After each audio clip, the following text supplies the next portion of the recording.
3월 20일 수요일입니다.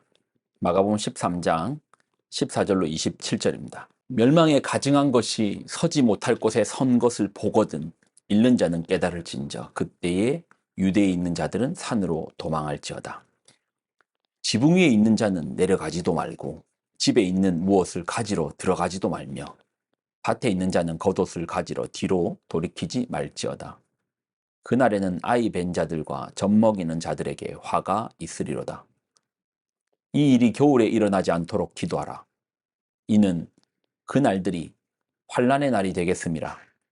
하나님께서 창조하신 시초부터 지금까지 이런 환난이 없었고 후에도 없으리라.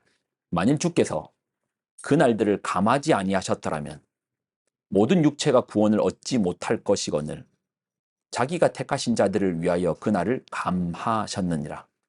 그때 어떤 사람이 너희에게 말하되 보라 그리스도가 여기 있다 보라 저기 있다 하여도 믿지 말라.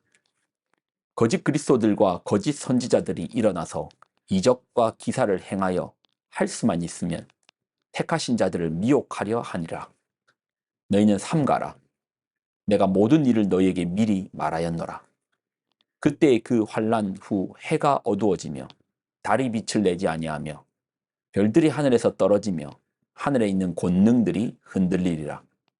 그때 인자가 구름을 타고 큰 권능과 영광으로 오는 것을 사람들이 보리라.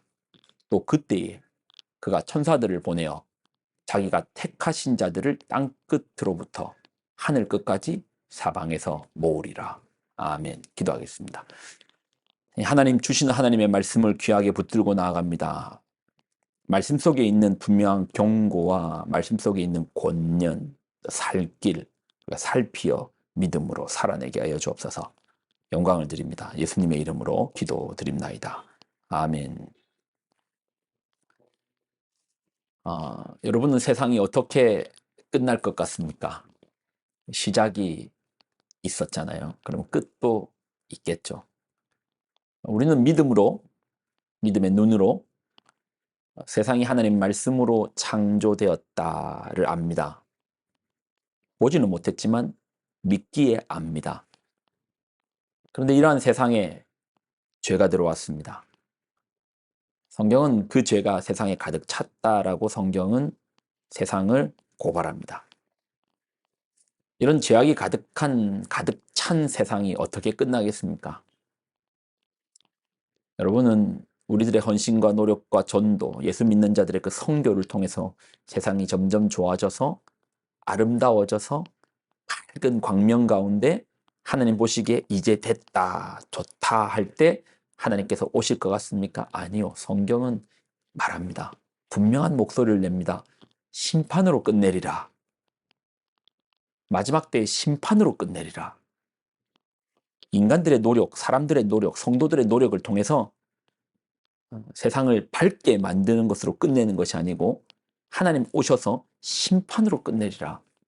그리고 예전에도 나누었지만 심판은 반드시 죄악에 대한 심판입니다. 그 죄도 의인 10명만 있으면 소돔 고모라 망하지 않았습니다.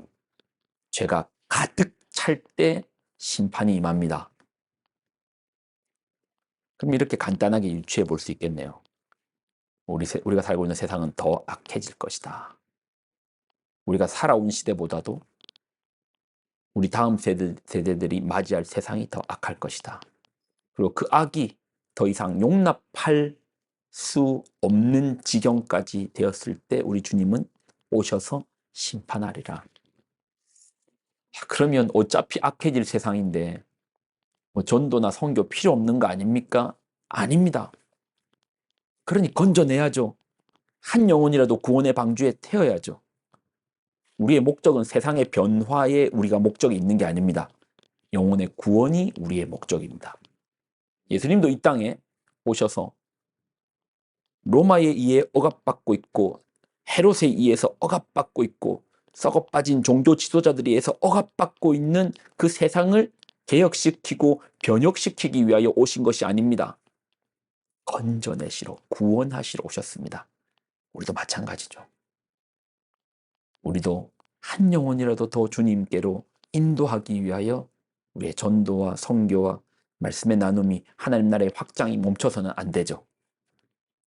그리고 지금 예수님은 이런 최후의 심판 전에 있을 환란의 날에 대해서 계속해서 말씀하십니다. 19절로 20절. 이는 그날들이 환란의 날이 되겠음이라. 하나님께서 창조하신 시초부터 지금까지 이런 환란이 없었고 후에도 없으리라. 만일 주께서 그 날들을 감하지 아니하셨더라면 모든 육체가 구원을 얻지 못할 것이거늘 자기가 택하신 자들을 위하여 그날을 감하셨다다.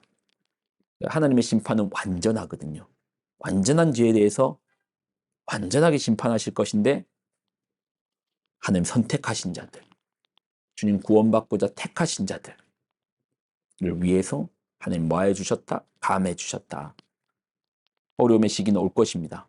사실 이런 말만 들어도 겁나죠? 그러나 너무 겁낼 필요는 없습니다.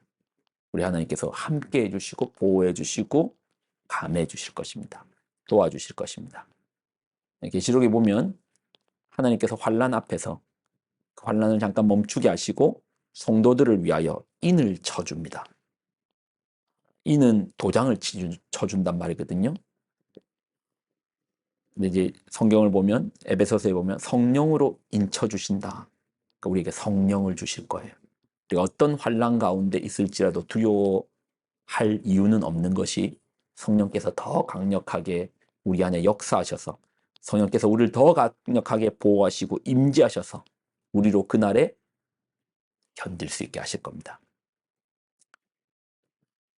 그리고 환란이 왔을 때 우리는 이렇게 고백하면 됩니다. 성령님, 나와 함께 해 주옵소서.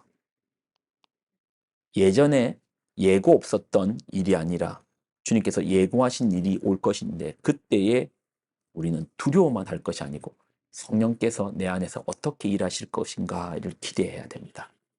하나님 일해 주실 것입니다. 감해 주실 겁니다. 그때 그 환란 후에 해가 어두워지며 달이 빛을 내지 아니하며 별들이 하늘에서 떨어지며 하늘에 있는 권능들이 흔들리리라. 그때에 인자가 구름을 타고 큰 권능과 영광으로 오는 것을 사람들이 보리라. 또 그때에 그가 천사들을 보내요. 자기가 택하신 자들을 땅 끝으로부터 하늘 끝까지 사방에서 모으리라. 다시 오겠다고 약속하신 우리 주님께서 오시겠구나.